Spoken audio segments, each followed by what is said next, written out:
Let's break it down straight from the hill to your hometown. No spin, no hype, just facts we find. AI's on the case, no truth left behind. Laws are written, deals are made. Who's got your back, who's throwing shade? We cut through the noise, decode the text, keeping it real. Congress in context, Congress in context, shining the light, breaking it down so you know what's right. Policies, votes, who's working for you? We bring the facts, the power is you. Okay, ready to jump in? Today, we're going to take a deep dive into the Congressional Record from February 19th, 2025. Lots to cover. Yeah, so much going on. Yeah. Think of it as like, I don't know, our political decoder ring, you know? Yeah.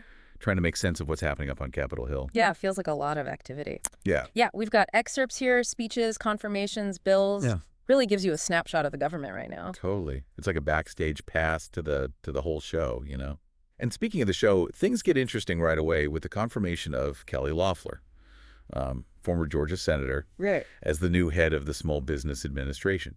Now, you might remember her from, well, a few things. Yeah, her time in the Senate definitely made this a high-profile confirmation. And what's interesting here is how her supporters really emphasized her business background. Like, that was their main argument for why she's qualified. Right, right. It seemed like they were trying to, I don't know, appeal to this idea that she understands the needs of small businesses, that she can relate to them.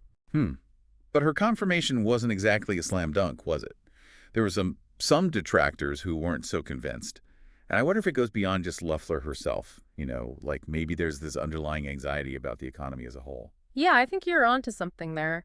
Looking through the record, it seems like some senators use this confirmation as a chance to voice broader economic anxieties. It wasn't necessarily about Loeffler's qualifications, but more about this bigger picture of economic uncertainty. Like, they were using this specific event to talk about a bigger issue. I see. So for those of us who might be thinking, wait, what does the SBA even do? You know, why should we care who's running it? Yeah, good question. Think of the SBA as like the support system for small businesses, which are kind of the backbone of the economy, right? Right. They provide loans, counseling, and they try to even the playing field for smaller companies competing with the big guys. Yeah. So the person in charge can really shape how well the SBA does its job. Got it. So if you're starting a business, or if you just shop at local businesses, the SBA's decisions could directly affect you. Exactly. And then, just as things were heating up, we have Kash Patel being nominated to lead the FBI. Okay, now things are getting interesting. Patel's been in the news before, right? I feel like his name's been attached to some major investigations. Definitely a familiar name. And if we look at the record, his supporters were very quick to point out his work in counterterrorism and his role in those investigations into alleged FBI misconduct. But for his critics, that same background is a cause for concern. So it's not just about qualifications on paper, right? Right. It's about trust. Can he be impartial, or will he use the FBI to push a certain political agenda? Yeah, that's the core of the debate. And it shows how powerful the FBI is. It's not just another agency. It investigates everything. Terrorism, white-collar crime, national security threats. The director has a huge influence on what gets investigated and how. It really makes you think these decisions in Congress aren't just political games, you know? They affect all of us in the real world. No doubt. This is about who has power and how they use it. Okay, so new head of the SBA, maybe a new FBI director. But wait, there's more. This thing called DOGE enters the scene, the Department of Government Efficiency. Yeah, even the name itself is causing a stir. Seriously, though, who's against efficiency? Making government more efficient sounds like a good thing. On the surface, sure. Who doesn't want to save money? But the Congressional Record reveals some real concerns about DOGE's methods. Critics are saying it's not about efficiency, it's about changing the role of government entirely. Okay, give me the details. What's got people so worried? Well, for one, they've been firing FAA workers. In the middle of, aviation safety concerns, we're talking about potentially putting millions of travelers at risk. And it's not just the FAA. They've also been cutting public health personnel. And with all the, disease outbreaks lately, that seems pretty risky. Yeah, and this pattern is raising questions. Is DOGE prioritizing cost-cutting over essential services? And here's where things get even more interesting. This DOGE debate isn't happening in a vacuum, is it? There's this whole political fight brewing over tax cuts for the wealthy. You got it. Opponents of those cuts are saying DOGE is basically paving the way for those tax breaks by cutting essential services. Like they're trying to balance the budget on the backs of everyday Americans while giving a free pass to the wealthiest. It's like we've seen this movie before. The same arguments about government spending, efficiency, and taxes. It's a recurring theme in American politics. Definitely. It's that constant back and forth about what the government should do, how much we should spend, how much to tax. But this time, the changes are happening so fast, so intensely. It feels like a turning point, and I think a lot of people are nervous. But let's zoom out a bit and look at what's happening globally. The Congressional Record also sheds light on American foreign policy, and things are pretty tense with Ukraine. Yeah, and there's some real disagreement on how the U.S. should be involved. We see some passionate speeches, some senators condemning President Trump's stance on Ukraine. I remember some of the president's comments on the situation were pretty controversial. It felt like he was walking a fine line. He definitely stirred things up, and these disagreements have real-world implications. The record shows a big debate about proposed cuts to USAID, the U.S. Agency for International Development. USAID. I vaguely remember that from, I don't know, high school maybe. Give me a refresher. What do they actually do? Think of USA as America's helping hand to the world. They provide humanitarian assistance and development aid, helping out in crises and promoting stability in developing countries. So cutting their budget doesn't sound like a recipe for, world peace. It's raising a lot of concerns, and not just from people who believe in helping others. The Congressional Record highlights how these cuts could actually hurt American farmers. Oh, that's interesting. I wouldn't have made that connection. How would cutting foreign aid affect farmers here at home? It's all about those unintended consequences. A lot of American farmers rely on government contracts to supply food aid programs run by USA.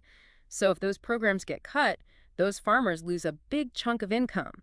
It shows how foreign policy decisions can have ripple effects that we might not expect. It's a chain reaction, What happens in D.C. can have these huge effects that we don't even see coming. Yeah, it's a lot to think about. And while we're thinking about it, let's get back to this whole debate over government spending and efficiency. It's a theme that keeps coming up in the record, and it seems like the two sides are just talking past each other. Yeah, it's a conversation that gets bogged down in all the partisan stuff. But if we try to look past that, there's a fundamental disagreement about what the government should actually be doing. Right. So let's try to break that down. What are the main arguments here? On one side, you've got the people who want smaller government. Less spending, lower taxes. They say a smaller government is a more efficient government, and that by cutting taxes, we can boost the economy. I mean, lower taxes sound good to everyone. But I'm sure there's another side to this. Of course. The folks who want a more active government argue that some things are just essential for society, for the economy to work. They point to things like education, infrastructure, healthcare, safety nets as investments that pay off in the long run. So it's not just spending money, it's investing in our future. Exactly. And the Congressional Record shows us how individual senators are wrestling with this dilemma, trying to balance being responsible with providing for people's needs. Give me some examples. What are they saying? Well, Senator Blackburn from Tennessee, she's a big supporter of DOGE's efforts to cut waste. She points to things like government leases that were canceled and scholarship programs she says were unnecessary. For her, it's about making sure every tax dollar counts. And on the other side? You have someone like Senator Welch from Vermont pushing back against these cuts. He's not saying there's no room for improvement, but he argues that gutting agencies like FEMA would be a disaster, literally, especially when, a hurricane or something hits. He's saying sometimes you have to spend money to save money. Right. If FEMA can't respond to a disaster, the cost of recovery will be huge. It's like that saying, penny wise and pound foolish. Yeah, I get it. So it comes down to where you draw the line. When does responsible spending become cutting too deep? Exactly. And this whole debate over tax cuts for the wealthy is just making things more complicated. It does feel like that's looming over everything. It's a constant tension. Democrats are accusing Republicans of wanting to cut essential services just to pay for those tax breaks, like they're taking from one group to give to another. That's a pretty serious accusation. It is. And it reflects this fundamental difference in how they view the role of government, who should pay for it, all of that. Okay, so for our listener who's thinking, how does all this political stuff affect me? What's the takeaway? Well, I think it's important to realize that these budget debates aren't just numbers on a page. They affect all of us. Yeah. They determine how much we pay in taxes, what services we have, and ultimately what kind of society we live in. It's a reminder that we all have a stake in this. Absolutely. And don't forget, the Congressional Record is public. You can actually go online and see how your senators voted on these issues, what they said, what their priorities are. It's like peeking behind the curtain. Exactly. And speaking of democracy in action, let's turn our attention to what's happening internationally. The Congressional Record also gives us a glimpse into American foreign policy, particularly the situation in Ukraine. Yeah, this is a complicated issue with a long history, and it doesn't seem like there's any easy answer on how the U.S. should be involved. We saw some pretty strong opinions on both sides, didn't we? We did. We have senators like Murphy from Connecticut who are really worried about President Trump's comments on Ukraine. They say it makes Russia bolder and weakens America's position in the world. And then there's the debate over U.S.-side funding cuts. Some senators see foreign aid as a waste, while others see it as essential for promoting American interests and values. It's a classic example of the America first versus globalist perspectives. Right, and this isn't just theoretical. Senator Rosen from Nevada made a really powerful argument about the negative impact these cuts would have on global development and humanitarian aid. It reminds us that decisions made here in the U.S. can affect people all over the world. Okay, so we've covered a lot, from budget fights to foreign policy. But let's zoom in on some of the smaller details. The Congressional Record also shows us the day-to-day work of Congress, like introducing bills and amendments. Anything stand out to you in this area? One thing that struck me was just the sheer number of things they're dealing with and how different they are. We see bills about the opioid crisis, agriculture, tribal claims, everything. It reminds you that Congress has to deal with so many challenges facing the country. Yeah, it's easy to focus on the big headlines, but the record shows us all this other stuff that's happening behind the scenes. And even those smaller, more technical bills can have a big impact on people's lives. Can you give me an example? What caught your eye? Well, there's this amendment from Senator Reid that would require special government employees to only work for the government. It seems like a small detail, but it gets to the heart of these ethical concerns about conflicts of interest. Makes sense. You shouldn't be working for the government and a private company at the same time.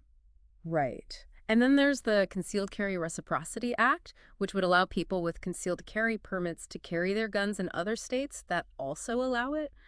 This is a controversial one. You know, it shows the ongoing debate about gun rights in America. Yeah, it's a technical legal thing, but it touches on these deeply held beliefs and values. Absolutely. And even with all these serious policy debates, we still see those moments of, I don't know, humanity in Congress.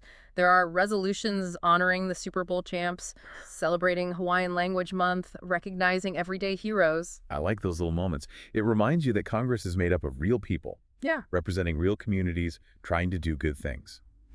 Those moments are important. Yeah. They show us that Congress isn't just a bunch of people in suits arguing. It's real people working to make the country better. Well, after diving deep into this one day in Congress, I'm feeling kind of exhausted, but also kind of inspired. It's a lot to take in, but it's really eye-opening. It really is. It reminds you that our government is this living, breathing thing, constantly changing and trying to deal with the challenges we face. And it's not just something we watch from afar. We all have a role to play in how it works. That's true. But honestly, sometimes it feels like our voices just get lost in all the noise. Yeah. With all the fighting and arguing, how can we as regular people actually make a difference? I think that's a question a lot of people have. It's easy to feel overwhelmed, like you don't have any power. But I think the Congressional Record actually shows us some ways we can get involved, make our voices heard. Okay, I'm listening. What do you see in there? Well, first, remember those moments of bipartisanship we talked about, when senators from both sides actually work together on something. That shows that progress is possible. It's not all just fighting. So we should focus on the good stuff too, the times when they actually cooperate. Exactly. And when you see that happening, reach out to your senators, let them know you support that, encourage them to keep working together. It's a good reminder that they actually listen to us. They do, and it's important for them to hear from us not just when we're mad, but when we appreciate what they're doing, especially when they're trying to, find common ground. Now, I'll admit, reading the Congressional Record can be a little intimidating. It's dense, full of jargon. It's hard to know where to start. I get it. It's not exactly a beach read. But it's so valuable if you want to understand how the government works, what your representatives are actually doing. So for someone who's feeling a little overwhelmed, what would you recommend? How can they make sense of it all? Well, you don't have to read every single word. Start with something you're interested in. Healthcare, education, national security, whatever. Pick a topic and then use the search function online to find the relevant parts of the record. So be strategic. Focus on what matters to you. Right. And don't be afraid to just skim through it at first. Look for the main points, the key arguments, who's saying what. Then you can go back and read more carefully the sections that, really grab your attention. It's like making your own little study guide for Congress. Exactly. And as you're reading, pay attention to the committees that are involved with your issue. That's where a lot of the detailed work happens. So understanding what those committees do can give you a better understanding of the whole process. It's like putting together a puzzle, figuring out how all the pieces fit. Right. And the record isn't just speeches and debates, remember. It also includes the actual text of bills, amendments, resolutions, so you can see exactly what they're proposing and how it moves through the system. Like watching how the sausage gets made. Exactly. Yeah. And one last thing, don't forget you can always reach out to your own senators and representatives directly. Tell them what you think. Ask them questions about the issues you care about. Right. We're not just sitting on the sidelines here. We can make our voices heard. Exactly. That's what the Congressional Record is all about. It's a record of our democracy at work. All the discussions, the debates, the compromises, it's all in there. It's messy, it's complicated, but it's ours. And by being involved, by understanding it, by speaking up, we can make sure it reflects what we, the people, actually want. Well said. So to everyone listening, take a look at the Congressional Record. You might be surprised by what you find and how you can make a difference. Yeah, knowledge is power, right? The more we know, the better we can participate in our democracy and shape the future of our country. Absolutely. Stay curious, stay engaged, and keep diving deep. Until next time.